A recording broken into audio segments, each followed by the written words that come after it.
ಕ್ಷೇತ್ರವನ್ನು ಮಂಜುನಾಥ ಸ್ವಾಮಿಯ ದರ್ಶನದ ಜೊತೆಗೆ ಆ ಸ್ವಾಮಿಯ ಒಂದು ಇದನ್ನು ಉಳಿಸಬೇಕು ಅಂತೇಳಿ ನಮ್ಮ ನೆಲಮಂಗಲ ವಿಧಾನಸಭಾ ಕ್ಷೇತ್ರದಿಂದ ಸುಮಾರು 200 ಗಾಡಿಗಳು, ವಿಶೇಷವಾಗಿ ಮಹಿಳೆಯರು ಒಂದು 200 ಜನ ಎಲ್ಲ ಸೇರಿ ಇನ್ನೂ ಭಾಳ ಜನ ಬರ್ತಾ ಇದ್ದಾರೆ.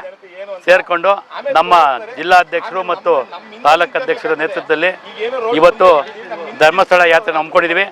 ಧರ್ಮಸ್ಥಳನ ಉಳಿಸ್ಬೇಕು, ಮಂಜುನಾಥ ಸ್ವಾಮಿಗೆ ಅಪಕೀರ್ತಿ ತರೋದನ್ನು ನಾವು ಉಳಿಸ್ಬೇಕು ಮತ್ತು ಆ ಧರ್ಮಸ್ಥಳವನ್ನು ಸರ್ಕಾರ ಕಬಳಿಸಲಿಕ್ಕೆ ಪ್ಲ್ಯಾನ್ ಮಾಡಿದ್ದನ್ನು ತಪ್ಪಿಸೋಕ್ಕೋಸ್ಕರ ಇವತ್ತು ಇಡೀ ರಾಜ್ಯಾದ್ಯಂತ ನಾವು ಧರ್ಮಸ್ಥಳ ಯಾತ್ರೆ ಹಮ್ಮಿಕೊಂಡು ನಾಳೆ ನಮ್ಮ ಪಕ್ಷದ ಮುಖಂಡರಾದಂಥ ಸನ್ಮಾನ್ಯ ವಿಜೇಂದ್ರ ಅವರು, ಯಡಿಯೂರಪ್ಪ ಸಾಹೇಬರು, ಅಶೋಕ್ ಅವರು, ಚೆಲುವಾದಿ ನಾರಾಯಣ ಸ್ವಾಮಿ ಅವರು ಎಲ್ಲ ಪ್ರಮುಖ ನಾಯಕರುಗಳು ಸೇರಿಕೊಂಡು ಅಲ್ಲಿ ಧರ್ಮ ಜಾಗೃತಿ ವೇದಿಕೆಯ ಮುಖಾಂತರ ಒಂದು ಸಂದೇಶವನ್ನು ರವಾನೆ ಮಾಡ್ತಾ ಇದ್ದೀವಿ.